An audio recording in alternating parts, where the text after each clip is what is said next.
নিব্বিদের শিবরাত্রি। এই মানা, আমার ঘরের পুজো হয়ে গেছে, যদি আমার সাথে যেতে চাস তো মন্দিরে তাড়াতাড়ি করে রেডি হয়ে নে, আমি কিন্তু দাঁড়াতে পারবো না, অনেক ভিড় পড়ে। চল গেলে তোর হলো, আমি কিন্তু রেডি হয়ে গেছি, বুঝলি তো? তাড়াতাড়ি কর যদি যাস, তো না হলে থাকো বসে।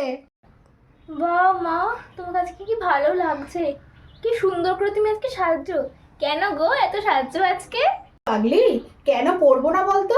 আজকে হচ্ছে শিব পার্বতীর বিয়ের দিন, মহাশিবরাত্রি। আজকের দিনেই তো শিব পার্বতীর বিয়ে হয়েছিল, তা আজকের দিনেই তো ভোলে বাবার মতন বর পাওয়ার জন্য সব মেয়েরা ব্রত রাখে। বড় হ, তুইও রাখবি। মা কি সুন্দর বাবার কল্যাণের জন্য সিঁদুরটা পড়লো। আমি তো অবিবাহিত, কিন্তু মায়ের আড়ালে বাবুর জন্য তো আমি এটা করতেই পারি। তাই জন্য এই মহাশিবরাত্রিতে বাবুর কল্যাণের জন্য জয় শিব শম্ভু। শোন, এই দিনটা খুব শুভ দিন। যখনই জল ঢালবি বিয়ের পর সবসময় স্বামীর মঙ্গল কামনা করবি, বুঝলি? চল, শিখে যাবি সব আস্তে আস্তে। মা তুমি ঠিকই বলেছো, তাই জন্যই আজকে আমি তোমার হাত ধরে আমার বাবুর জন্য জল ঢালবো। জয় শিব শম্ভু। নে, এবার তুই কাপড় চোপড় খুলে ফেল, খুলে তুই ফ্রেশ হয়ে নে। আমি সন্ধে হয়ে গেছে, আমি একটুখানি ঠাকুরের সামনে দীপটা জেনে নিই। মা বলছি যে আজকের দীপটা আমি জ্বালাই না গো। আরে বোকা, তুই কেন জ্বালাবি? আমি তো তোর আর তোর বাবার কল্যাণের জন্য জ্বালাচ্ছি। নীল ষষ্ঠীতে তোর জন্য, আর শিবরাত্রিতে তোর বাবার জন্য। তাহলে তুই কেন জ্বালাবি? ও মা, আমি জ্বালাই না গো, আমি তোমার মতন একটা মা পেয়েছি, তো আমি খুব খুশি গো, ওই জন্য আমি তোমার নামে দীপ জ্বালাবো গো।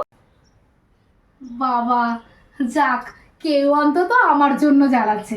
আচ্ছা, তুই যখন এতবার করে বলছিস, তাহলে তুই বাতি জ্বালিয়ে দে, ঠিক আছে? আর শোন, এটা হয়ে গেলে তুই ফ্রেশ হয়ে নিবি, আমি চা করতে যাচ্ছি, কেমন?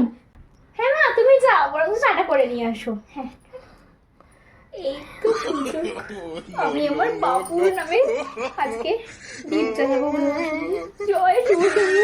হ্যাঁ মা, যাও চাটা করে নিয়ে এসো। আজকে এই মহাশিবরাত্রিতে আমি আমার বাবুর জন্য দীপ জ্বালালাম। হে ভোলে বাবা, তুমি দেখো আমার বাবুটা যেন আমার দিকেই শুধু তাকিয়ে থাকে, অন্য কোনো মেয়ের দিকে যেন না তাকায়। তুমি এইটুকু দেখো বাবা। আজকে মায়ের মুখে শুনেছি তোমার মায়ের বিয়ে হয়েছিল, তাই জন্য তোমার কাছে এই প্রার্থনাটা আমি করলাম। তুমি দেখো ভোলে বাবা, ও যেন শুধু আমাকেই দেখে। কি দেখলে? এভাবেই নিব্বিরা তাদের বাবুদের জন্য শিবরাত্রি পালন করে। হর হর মহাদেব।